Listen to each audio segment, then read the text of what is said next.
Everyone, good morning. কেমন আছো সবাই? আশা করছি সবাই খুব ভালো আছো, আর আমি কিন্তু ভীষণ ভালো আছি। তো দেখো, সকালবেলা ঘুম থেকে উঠেছি আজকে বেশ সকালে ঘুম থেকে উঠে সমস্ত কাজবাজ গুছিয়ে নিয়ে আমি স্নান করে এখন রেডি হচ্ছি। কারণ আজকে হচ্ছে কি বলো তো, আজকে কি তোমাদেরকে পরে বলছি। চলো আমি একবারে রেডি হয়ে সাজুগুজু করে নিয়ে তোমাদের সামনে আসছি। ফুল রেডি আমি। অলরেডি আমাদের লেট হয়ে গেছে, অলরেডি লেট। 1:45 বাজে, যেখানে আমি 12টার সময় যাবো ভেবেছিলাম। আর ঘরে পুজো দিতে গিয়ে না প্রচুর লেট হয়ে গেছে, যেহেতু গপু আছে। আর আমাকে কেমন লাগে জানিও, ঠিক আছে? চলো, আমি সমস্ত কিছু গুছিয়ে রেখেছি, এখন শুধু বেরোনোর পালা। আমি এতটা রাস্তা, এই দুধ কি টাকা, ওই দুধ কি করে নিয়ে যাব? বাইকে বসলে পড়ে যাবে না তো? তাহলে সর্বনাশ।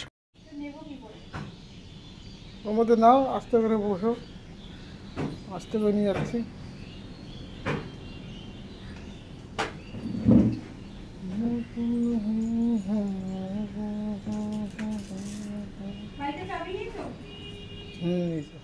আজকে হলো শ্রাবণ মাসের দ্বিতীয় সোমবার। প্রথম সোমবার তো আমি শিবের মধ্যে জল ঢালতে পারিনি, কারণ মহাদেব আমার টাইমনি তাই।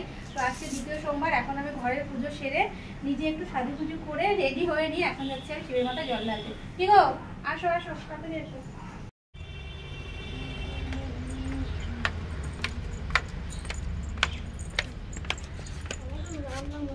আসলাম। 1:45 বাজে, হবে তো এখন গেলে? হ্যাঁ।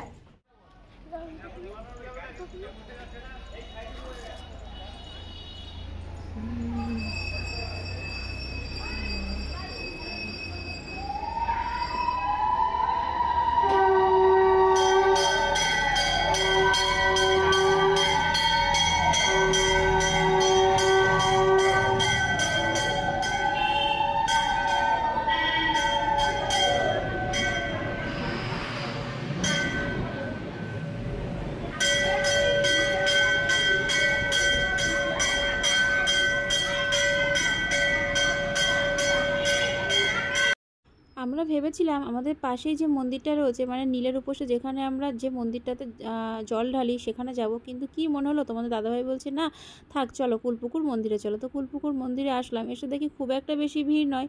এই মন্দিরে সবসময় ভিড় থাকে, তবুও খুব একটা বেশি ভিড় নয়। মানে সোমবার আন্দাজে যে ভিড়টা আমি ভেবেছিলাম সেরকমটা কিন্তু একদমই নয়। একদম আমরা যাওয়ার সঙ্গে সঙ্গে পুজো দেওয়া হয়ে গেছে।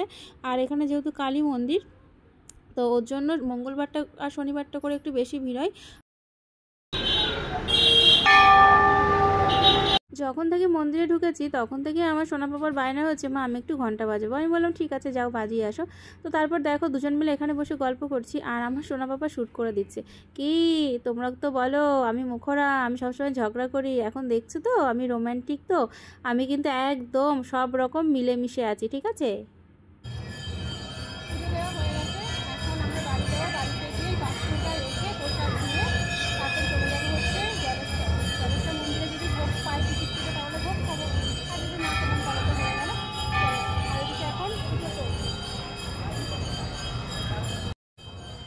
চলো ওঠো ওঠো ওঠো, উঠবো। এখন বাড়িতে গিয়ে আবার চলে যাবো জলেশ্বর। কি মজা হচ্ছে, কিন্তু ভগবানের কাছে শুধু এইটাই বলছি, মানে মহাদেব আমরা যেন ভোগের প্রসাদটা খেতে পারি। কারণ আমার অনেক খুব ইচ্ছা ভোগের প্রসাদ খাবে। 1টা পর্যন্ত টিকিট দেয়, এবার 1টা তো বেজে গেছে, এখন বোধহয় 1টা 5-10 বাজে। এবার লোকাল বলে যদি কোনো রকম ম্যানেজ করা যায় তাহলে তো হলো, আর না হলে গেল। চলো দেখা যাক কপালে আছে কি নেই, সেটা যাওয়ার পর তোমাদেরকে শেয়ার করছি, ঠিক আছে? চলে এসেছি বাড়িতে। এসেছি, এবার ব্যাগটা নিলাম, ব্যাগে একটা ছাতা নিলাম, নিয়ে আমরা ঝটাপট আবার বেরিয়ে পড়ছি। ও 1টা 5 বাজে গো, এবার যেতে ধরো 20 মিনিট সময় লাগবে, বুঝলে? চলো,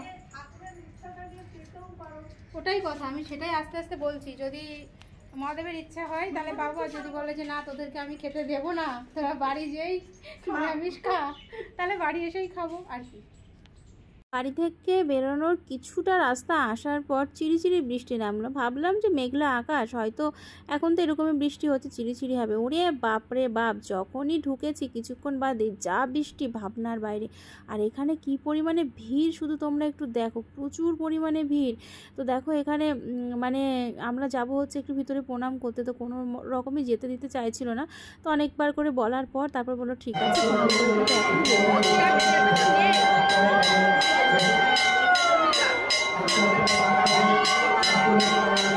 তবে জানো তো আমার ভীষণ ইচ্ছা ছিল আমি এখানে এসে মহাদেবের মাথায় জল ঢালবো, কিন্তু ওই যে আমার কপালে আছে ওখানে, ওর জন্য ওখানেই হলো।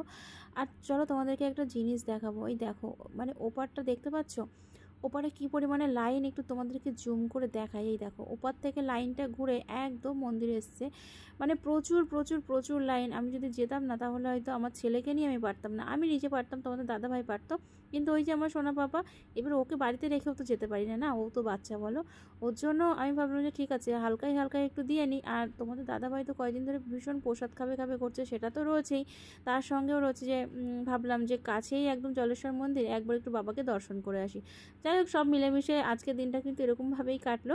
তো তারপর এই যে আমরা ভোগের প্রসাদ খাবো, তোমাদের দাদাভাই টিকিট কেটেছে 50 টাকা করে টিকিট, তার সঙ্গে কিন্তু সাইডে খিচুড়ি দিচ্ছে, খিচুড়িটা ফ্রি। তো আমি বললাম যে চলো খিচুড়ি খাই, উপোস করার পর খিচুড়ি তো ভালোই লাগে। তো তোমাদের দাদাভাই বলছে না গো, এখানে ডাল ভাত তরকারি পায়েস এগুলো দিচ্ছে, চলো ভাতই খেয়ে নিই, কারণ সকালবেলা একবার সোনা পাপা ছাতু খেয়েছে, তারপরে তুমি উপোস করেছো, উপোস করার পর যদি তুমি খিচুড়ি খাও তোমার কিন্তু মানে প্রবলেম হতে পারে, গ্যাস হতে পারে, যেটা আমার খুব সমস্যা হয়, পেটে ব্যথা হয়।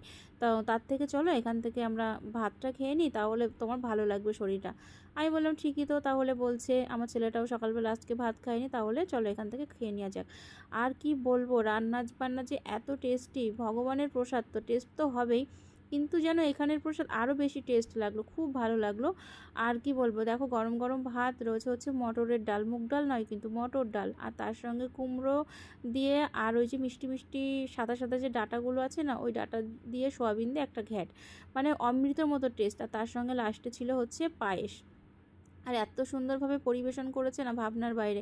আর কি বলতো, লোক তো কম, যেহেতু এটা নতুন চালু হয়েছে, লোকও কম, ওর জন্য পরিবেশনটা কিন্তু অনেকটাই ভালো। দেখো বৃষ্টি পড়ছে, বাইকে ছাতা নিয়ে কি করবো বলো, ভিজলেই তো ঠান্ডা লেগে যাবে। অন্য একটা রাস্তা দিয়ে যাচ্ছে, আমাদের বাড়ি থেকে জলেশ্বর রাস্তা গেলে ভিতর দিয়ে আরেকটা রাস্তা আছে, এই রাস্তাতে গেলে আরেকটু শর্ট হয়, একদম গ্রামের ভেতরে যশোর রোডে যাচ্ছি না এখন। এরকমভাবে যাওয়ার মজাই আলাদা, কি বলো? অবশ্যই ছাতা নিয়ে বাইকে, পেছনে বউ করে দেখো দেখো, পেছনে বউ ছাতা ধরে আছে, হ্যাঁ, আর এরকমভাবে যাওয়া, ও নিজে কি এখানে নাকি মহারাজ মনে হচ্ছে, তাহলে কি আমি মহারানী? ছাতা চলে গেল, ছাতা চলে গেল, আস্তে চালাও, জোরে চালালেই ছাতা উড়ে যাচ্ছে পেছন থেকে। চলো একদম বাড়ি গিয়ে তোমাদের সাথে কথা হচ্ছে। তোমাদেরকে তো অল্প বৃষ্টি শেয়ার করলাম, তারপর যা বৃষ্টি নেমেছিল ভাবনার বাইরে। তোমাদের দাদাভাই তো পুরো স্নান হয়ে গেছে, আমি আর আমার সোনা পাপা হালকা হালকা মানে পায়ের দিকটা ভিজে গেছিলো।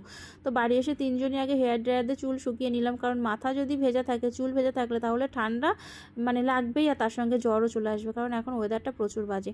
তো যাই হোক তারপরে দেখো আমি চেঞ্জ করে নিলাম, চেঞ্জ করে এই শাড়িটা পরে নিলাম, আর এখন করবো হচ্ছে লাইভ। তো চলো আজকে ভিডিওটা কেমন লাগলো কমেন্ট করে জানিও, ভালো লাগলে লাইক করো, টাটা।